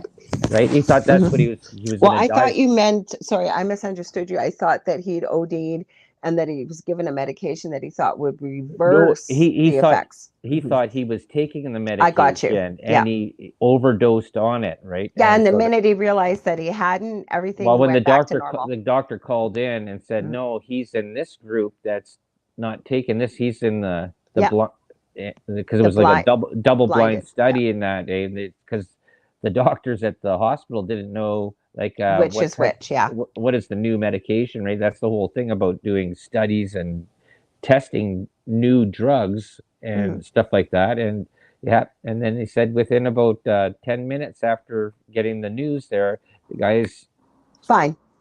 fine, everything there all just returned to normal, Hmm. because your mind can play a lot of tricks on you, and that comes back to this whole part about the paranormal. If like like I was saying about with the Blair Witch Project there, when till you found out that it was actually a fake story and stuff like that. If you were outside any time in the nighttime there and you saw twigs that were together or saw certain things, your mind would start playing tricks on you, right? Like Hmm. even like when people saw the movie Halloween with Jamie Lee Curtis in the very beginning, and that Hmm. anything with Michael Myers and stuff like that, like you get your mind can be very overactive and can create But the one sensations. thing that's not overactive, I have to give it this. And this is where I was going with all this about trying to discern what, and I said this isn't a comprehensive list. That's what I started this with, was how to know if you've got paranormal activity, was many of the questions to ask, some of the information to find out, some of the things you may be asked by an investigator. Because I said it's not with judgment. Like, say, you've been asked if you've got any history of psychiatric illness or medications. It just gives more information. Like, say, I said somebody answered, yes, I've had hallucinations in the past. I'm well managed now. They're not an issue. It's Mhm. just more information to give to the story to figure out, try and figure out what's going on here. What are you experiencing? Right? Because Yeah, well, exactly. Yeah, that's the whole thing. There is that we can't say yes or no that mm-hmm, it didn't actually happen, because mm-hmm, there's no way to, unless everybody that we're talking to right now was there and experienced it at the same time that you experienced it or we mm-hmm. experienced it, or the literal you. Uh, it's you don't, they can't, you can't know, right? No, until you've experienced it. But where I wanted to go a little bit with this is what can you do if you do believe you're experiencing paranormal activity? I talked about some of the things you could do to document. Are there other people experiencing it? Something makes it worse. Is there an area that you notice more of this stuff? But what can you do? And one of these people, how we started the show off, I said had contacted me. I literally felt from spirit that this was something they were going to be able to manage. Now, some of the things that can put you at risk for this, again, we're talking about energy. Hmm. I'm not getting all woo woo. Not that there's anything wrong with woo woo, but we're getting almost like I said with science. Energy can be transferred from one place to another. We also are basically energy. Hmm. Okay. We've got an energy field for people listening. I know you know all this stuff. Um, and for people that think like aura, oh, that's just for hippy dippy kind of stuff. Okay. I wish to God I can remember what TV show it was, but we do this naturally. Say you don't know somebody very well and they get right up in your face, you will automatically back up. because it feels uncomfortable. That is your aura. That is your energy. And certain people, depending on how well we know them and the intimacy that we have between them, we're comfortable with it. But if we don't know somebody well, and that's where the TV show came in, some guy got really close to another guy and he's going, dude, personal space. That's your aura. Okay. So some of the things that can affect this, okay, are things like illness, medications, Oh yeah. drug or alcohol use. Mm-hmm. Say you've got a lot of arguing and fighting going on. Mm-hmm. You're depressed. And again, these are things that can lower your natural energy. Okay. These are things that can sort of be affected. So that's some of the, And the other part there too is as well is that depends on your environment. Uh, different areas there resonate different types of electrical fields, especially if you're yeah, we near. talked all about that at the beginning. Yeah, I especially. wish you were here for the beginning, Del, because I talked about EMF. Well, I was at work. Darn you for being at work. No, but I did. And I actually, that's why I said I'd mentioned you quite a bit. Yeah. But we talked about certain things. And Michelle was here from Australia, and I forgot to mention it, like ley lines, underground water, electrical Yeah. panels. Like there's all kinds of things Yeah. that can make you feel like somebody's watching you, sick Yeah. to your stomach, headaches, many of these things that you Yeah. may be feeling, Well, physically. That Go ahead. yeah, well, it's the same thing with older homes, and Mentioned that too. Mhm. yeah, because of the piping there for the water pipes and how it goes, and then I with did the old mention about the knob, water. the knob and tube electrical lines that Mm-hmm. are in the house and stuff like that. And some people are more susceptible to electrical fields than other people are. Mm-hmm.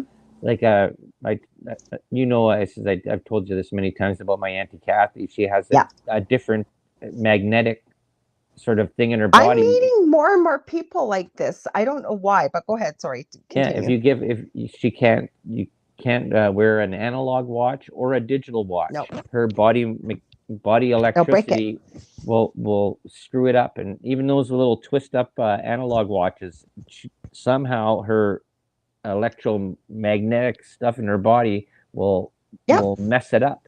Yep. Yeah, and she was a nurse too, so when she was trying to go and take A things, and pulse she had to go and just look at the clock on the clock. wall because you Yeah. couldn't wear because Could all wear the a nurses watch. had the little Yeah, watches, I the had one of little those when I graduated. I got one. Yeah, yeah. it was pretty handy, but then in a while when you do dressings and stuff, or it would hit a bed rail, no, it's Hmm. better to just look at the clock on the wall. Yeah, yeah, Or because I watch. remember back like it was about I think it was like about 9 years old, something like that. We went to Temagami in Ontario there for family vacation on my dad's side, and I got a brand new watch for my birthday, and I think, oh, that's a really nice watch. And she goes, oh, I says, well, I'm gonna go swimming. Do you want to hold on to this for me? And my my mom's like, don't give her that watch.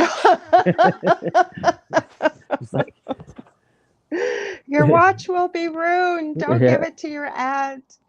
So, no, but I wanted to leave people with some things. Oh, sorry. Michelle said furniture, items, and jewelry holds energy and previous owners. Yeah, you might not have been here, Michelle. yeah, G'day. And Michelle says, G'day, Del. From her birthday's around the same. I thought it was the same day, August 15th, but she's ahead of us. But she said, I think it's the day before, but I knew it was close to what my birthday is.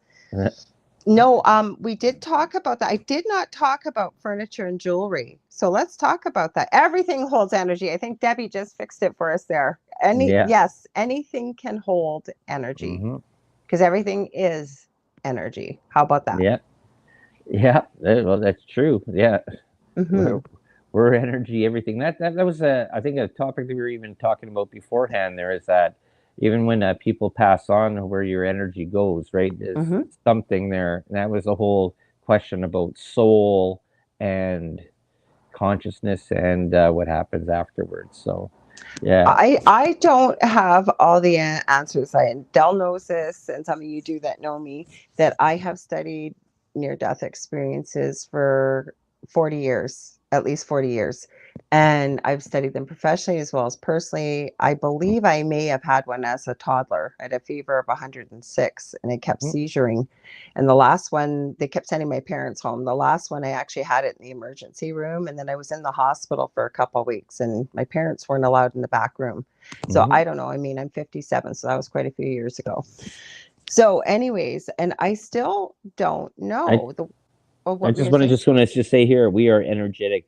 Michelle Pratt had said there, and yes, we are. We have electrical Mm-hmm. stuff in there, and the thing is, though, is that our body is what 76 or 78% water. Water is a good conductor of electricity, and if Mm-hmm. you look back to the whole part of uh, the Egyptian pyramids and the water Mm-hmm. vehicle through there, and they're still trying to figure that out. There's a lot of differing things on that, but I never forget what you said to me, and it's so true. Is and one of our neighbors is going in to be a nurse, starting this fall, and I said you won't even have to look at the calendar or the weather to know when it's a full moon. But the reason what really resonated with me was something you said quite a few years ago, and you had said, well, it just makes sense that we are affected by the moon because we are made up of so much water. Look yeah, at the effect the moon has on the tides and the water around the world, right? yep. Well, So it's how yeah, could we not the be? moon and the moon and the sun, yeah, affects our tidal situation here on Earth. There, yeah, Hmm. ebb and flow, and yeah, Hmm. so you got to figure. Uh, People also must get a little bit of that drawing and pushing away and stuff like that, and then people that have uh, I guess you'd say I don't want to say mental problems, but or Mental health condition issues. mental health issues that Hmm. can be just a hypothesis. It's whatever that could be a thing that's on there. Because I remember when my mom, she had told me when she had just finished nursing school. See, I was born on May 25th with 27 nurses in the room. Yeah, I told Dell, everybody's seeing you naked. You had Yeah, 27 people yeah, or women. yeah. 1:05 in the afternoon. Yeah, Hmm. but her, I think her first thing was that she had to work at the LPH, Oh, and God. Hmm. and everybody said like the days coming up to the full moon and just afterwards were the worst days. Hmm. Period. I And worked in a nursing home yeah, when I was going in university, so I was going to add quickly, and I always knew when it was full moon. Always. Hmm. yeah, and that's and there's been sort of talk says, oh no, the moon and that stuff, their full moon doesn't affect people, and there's been certain stories say it doesn't, but that's where you get the most craziest activity. Oh my God, do you get? I can tell you more babies are born around the full moon. Yeah, Um, every single thing that I worked on in the hospital, we would know. You just know. You would not have to check the calendar. You would know. A couple days before, a couple days after. It was like a full week of absolute insaneness yeah, around the moon. But I do want to say to people that are listening though, because some of the things that I shared with one of the people that reached out, they were so kind to let me know that they had incorporated a lot of these things. It was a person I'd mentioned. I was just sort of feeling intuitively like they would be able to change some things that could help. Now, how this started again, they heard me on a podcast. Del, you saw the picture. Um, they sent me a picture taken of their, let's see, person looked like about 5 or 6, and it was around Easter, and the dog is sitting by or is sort of perched up beside the child standing there. Behind it looks like a black hooded figure behind them, and you can see through part of the picture and part of it you haven't. They're having a lot of activity. Now, something that was important to note, and it wasn't me that picked it up, I shared it with somebody that is well versed in these areas as well, because again, more information the better. And what they pointed out, which I thought was very, very pertinent, the dog was not alarmed. You can see the dog looking at the figure, but its hackles aren't up. It's not distressed. I would tend to say it almost looked more curious, wouldn't you, Del, from that picture? Yeah, there was like the dog sort of knew what was there. Hmm. Yeah. Now that was the sort of the impression that I got out of that. But see, that's the thing there, and we've talked about this many, many times there, uh, with digital footage and stuff like that, and how it can be manipulated. Unless you have it like a negative that you can prove that that's Hmm. an actual picture. Like I said, everybody wants to be a TV star and I a will be motion picture honest with you star. though, So, and to be fair, and again, I mentioned this at the beginning and I'm going to mention it again now. Confidentiality is of the utmost importance to me, even whether I do a reading, whatever it is. So I will not say anything to identify this person. But I know from speaking to them that they were not seeking paranormal fame or mhm, anything. And the situation that was going on in their home mhm, that they shared, definitely, let's just say the energy fields would be affected and in many different areas. mhm, So I believe we're meant to live in balance on this planet. I really, really do. yeah, That's why I think grounding and gritting is so important. I think I shared that video more with people. And the other one I have is called How to Create a Love Shield. Because especially if we're somebody that defines as empathic or extremely sensitive to energy, you'll hear, oh, you got to put a shield up. You got to protect yourself. You got to protect yourself. Well, how about we come from a place where we're not afraid, that we use one of, I believe, the most powerful emotions that we possess as human beings, which is love, yeah, and create that. So that's where we went with this about we can't control what other family members are doing in the home, yeah, but what could we do for ourselves? And with small children, they tend to be an extension of ourselves when they're mhm, small like that, right? So yeah, this person really did listen. They watched everything I sent, they read everything I sent, and I was so happy to hear that there actually has been a real improvement in the activity. But the reason why I think it's so important when people take this seriously, and I think they did, is because I think we can help ourselves in most of these situations when we look at maybe what's going on. And sometimes I think these things are there to help teach us something. Like I said, I wouldn't wish on a blade of grass what we went through in our mhm, previous home, but I know that I would be doing what I'm doing today.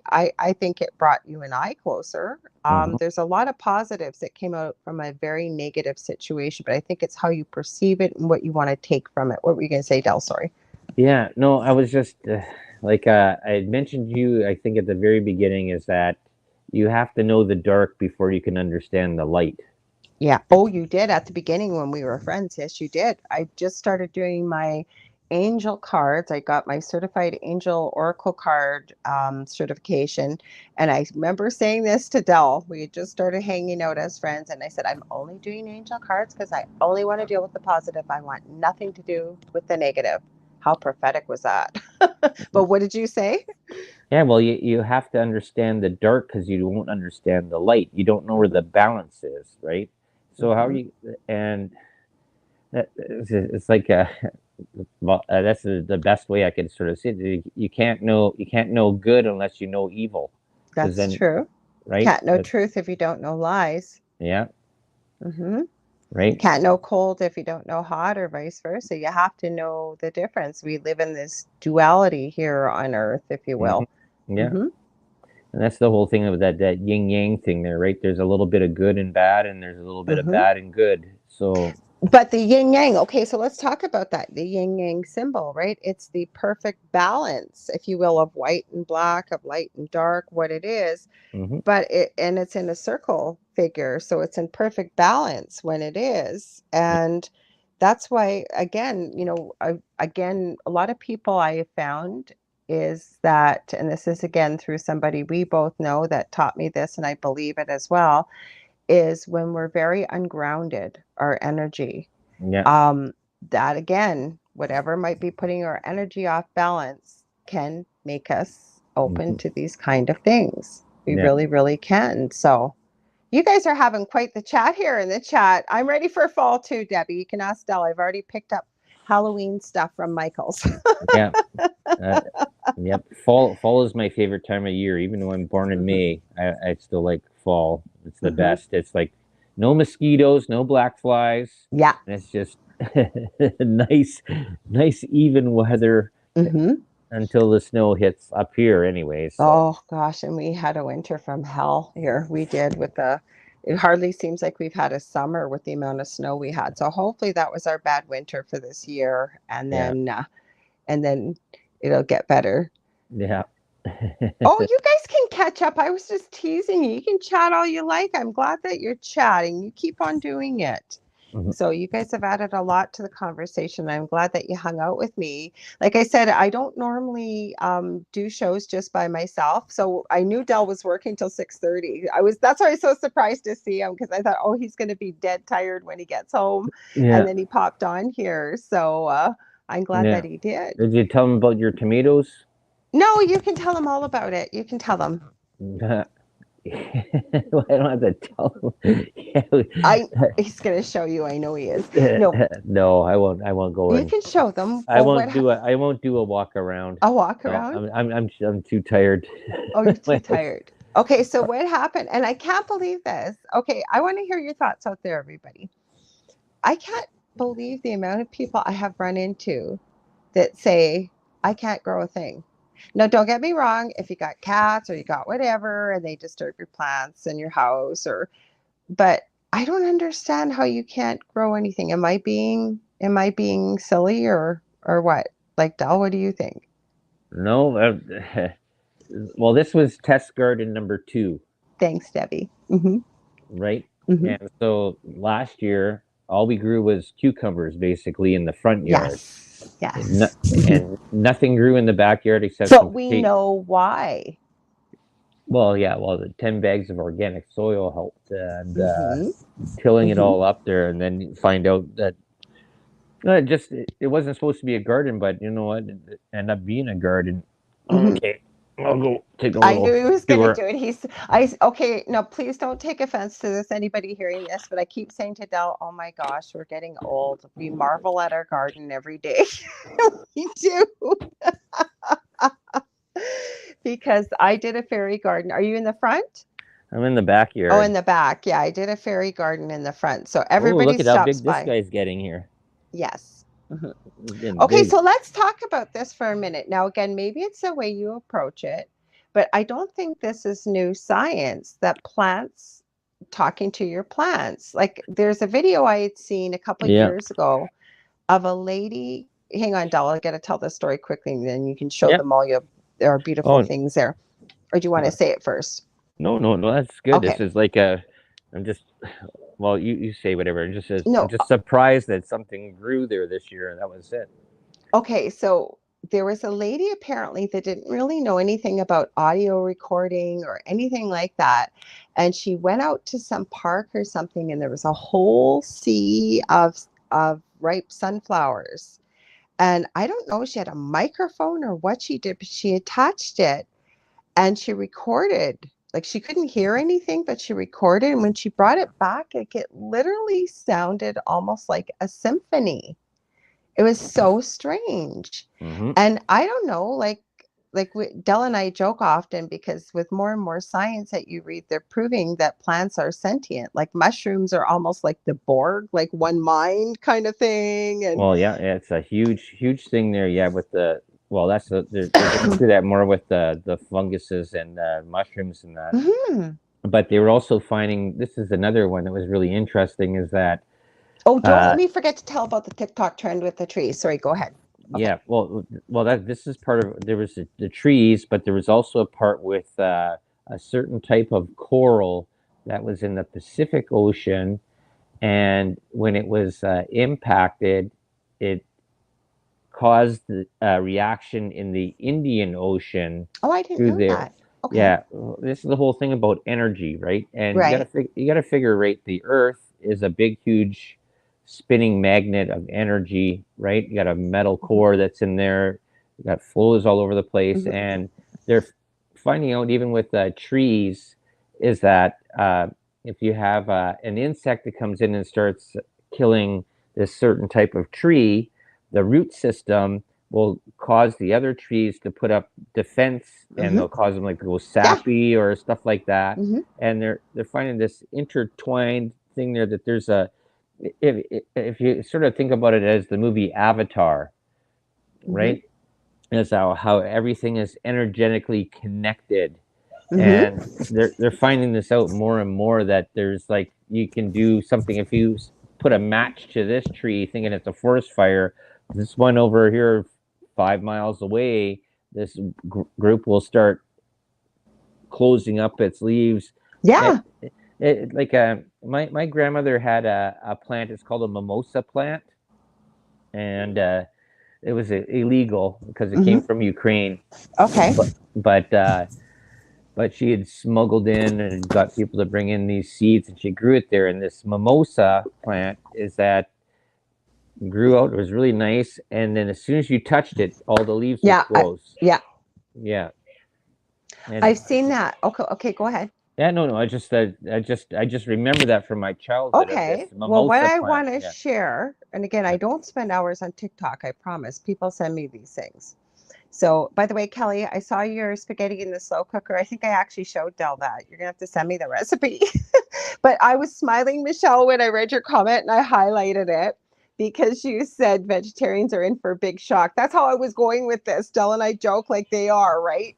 A huge shock because, yeah. like, they're living and sentient. Okay. New trend on TikTok. And I haven't tried it yet because I'm waiting for a day with no wind.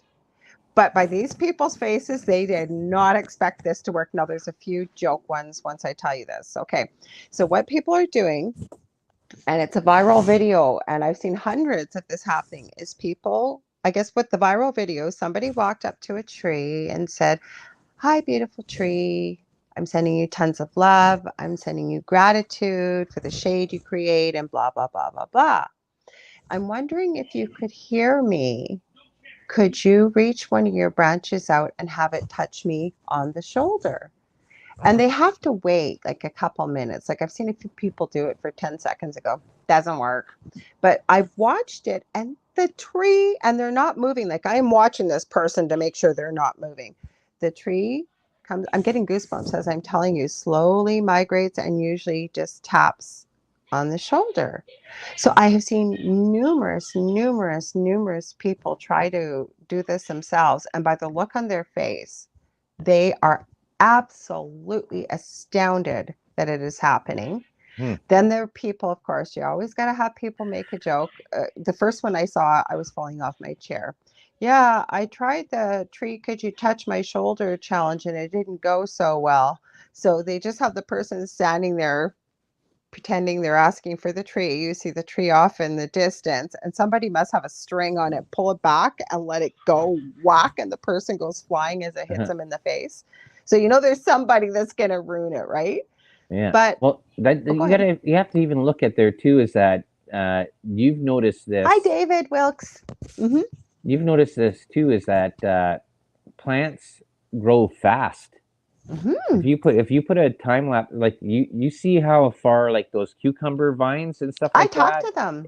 and how fast they just moved right out. Like you're there one morning, Mm-hmm. they're over here, and then the next 24 hours later, they've gone almost about 4 feet. Yep. Yeah, and you may think I'm crazy, but I had to trim the tomatoes down, and a couple got little branch or stems got broken off. So I just said, I'm really sorry, but you need a haircut and blah, blah, blah. Like, I'm so sorry. I didn't mean to knock your branch because you know what? It can't hurt, right? Whether you Yeah. believe in it or not, we're doing something right because everybody in our neighborhood keeps going, next year, can you come and help us plant our garden? It's not hard. You just got to get good soil. Like, and we have a really slow and short growing season here Yeah, in exactly. Canada. Yeah. Every one of our plants, I think, came from seeds except for the tomatoes, and they were just these little spindly little plants, right? Yep, that's And the true. Yeah.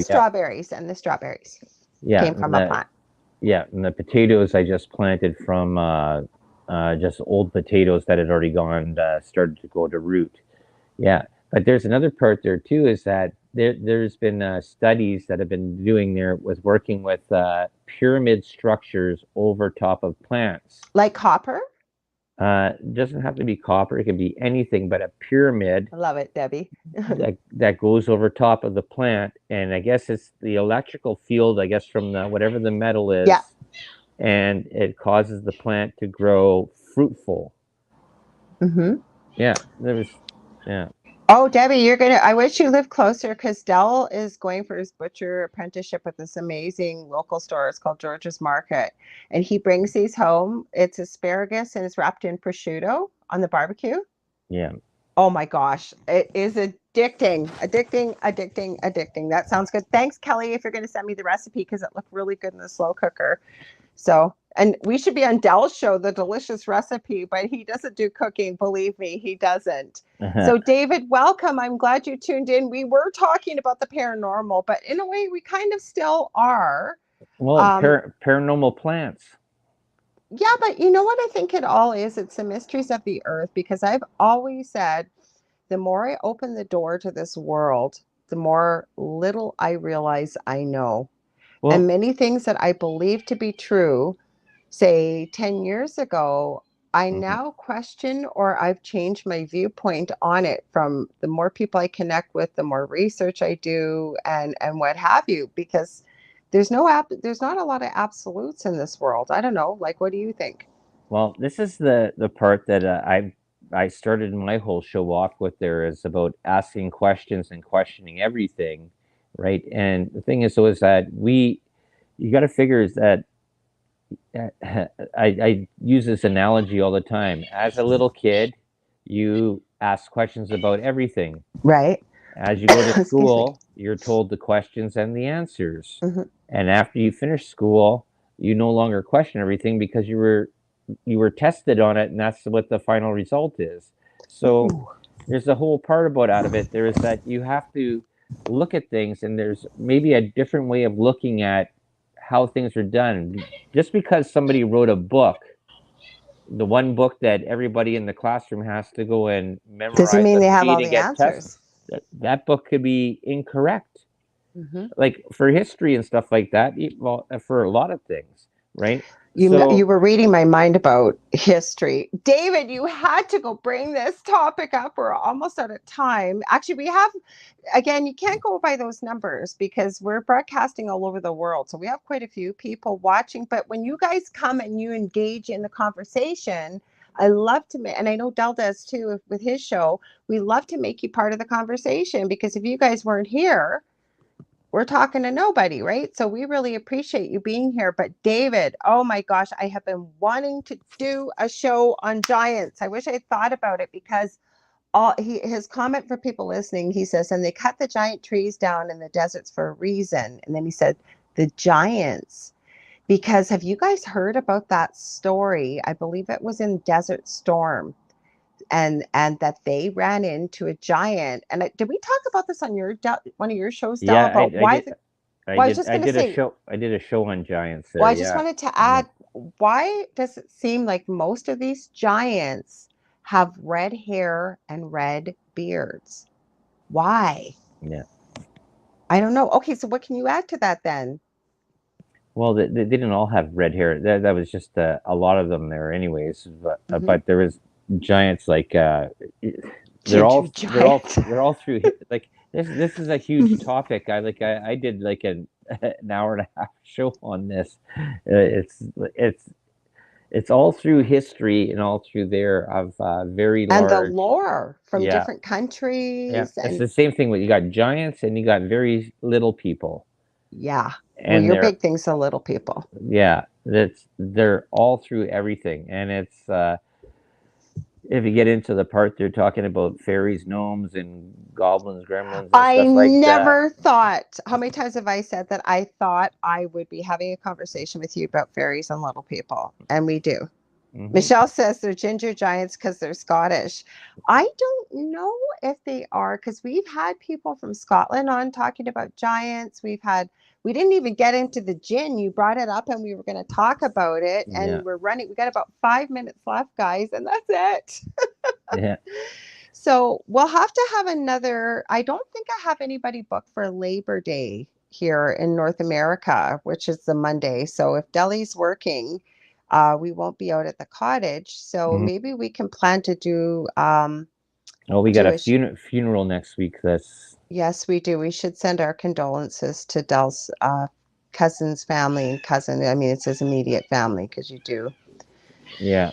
So, but what I was going to say is usually around the bank holidays for people in the UK or Australia or whomever calls it that, we call it a long weekend. The last one of the summer is Labor Day. It's usually before school restarts, not always, depending on where you live in North America, but up here in Canada, it's after Labor Day. So I don't usually book guests on those days. So I would love to do a show about this, about giants and many of these things. That's the other thing I want to tell my listeners out here. If you guys have ideas you want us to talk about or guests or whatever, let us know, right, Del? Yep. Well, October is supposed to be Halloween month, right? 4 weeks of Halloween. Is that what you Yes, were it saying? is. Yeah, I'm working on how I've got somebody booked. I just mentioned that on the show. So Halloween night, I have so far, unless something My comes up, boyfriend. sometimes things Can happen. I get at the What? My boyfriend is a little person. He's like 5'8". I know, That's Debbie. I knew you'd get a kick out of that. And Michelle said condolences to you both about Dell's cousin. He was such a sweet guy. He really, really mm, was. We're gonna yeah, miss had him. led a tough life there, but he was in the Special Olympics. He got to travel the world. So Yes, he was. He's such a sweet guy and special place in our heart because of special needs. And we have Dell's stepson, my son, special needs. So he's a real sweet, sweet guy. So we're gonna miss him. So David Wilkes says, child abductee, I was one. Wow. Well, we could just keep talking. David, where were you earlier? We were talking, we were going to do all things paranormal. You'll have to pop back in. Day of the Dead would be a cool topic. It would be. No, but what I would love to do with that is actually have somebody from the culture come in and talk about that versus myself because I can research it. Thank you, Debbie, because I don't know what's your thoughts. Like we could research it, right, Del? But to have somebody who actually celebrates Day of the Dead and yeah. everything behind it, hmm right? Yep. Well, you guys, we I want to thank you all for hanging out with me on my birthday here tonight, and Deli popping in because he's exhausted, I can tell. And David, don't be fooled by if you only see one viewer on Facebook or whatever, because we have all I don't know what my dog's doing. We have all kinds of people watching in like 160 countries and live. And then wherever archives are carried, they are carried wherever podcasts or talk radio are. So iTunes, iHeartRadio, SoundCloud, Spotify, Spreaker, Podbean. That's just a small fraction of where we're carried, right, Deli? Yep. Yep. There's so many I can't even remember. But, Okay, where can they find you again? You let people know, and then I will sign off on here. yep. I'm on Thursday nights at 7 p.m. Eastern time, 6 Central, right here on UPRN and the Delicious Recipe. You can find it on Facebook there too as well. Become a member in that one there too. You can join the group. Yeah, yeah. And we thank you again, you guys, for your beautiful messages here. Thank you, Debbie. Thank you, Steve-O, Kelly. We got Yep. David. We got And happy Michelle. birthday, Laura. Thank you. I will be back next week. I believe it's with a friend of mine I've had on the show before. Her name is Rain Dappelmeyer. I haven't connected with her, but I think she's coming on next week. She is a light worker, but also I believe she's starting a publishing company. So she's got some really, really intriguing books and things like that to talk about. She's a really knowledgeable lady. You guys will love her. So I will be back same time, same space next week, Monday from 5 p.m. Central, 6 p.m. Eastern, and we're a 2-hour show. You ever want to get a hold of me, you can get a hold of me on facebook.com/the Angel Rock. Don't forget, I got 2 groups too, Paranormal University for all things paranormal, and the Angel Rocker Tribe for many of the topics, both those groups that we talked about tonight. I love you guys so much. Thank you. Made my night tonight. Loved having you here. Thank you, Deli, for being here.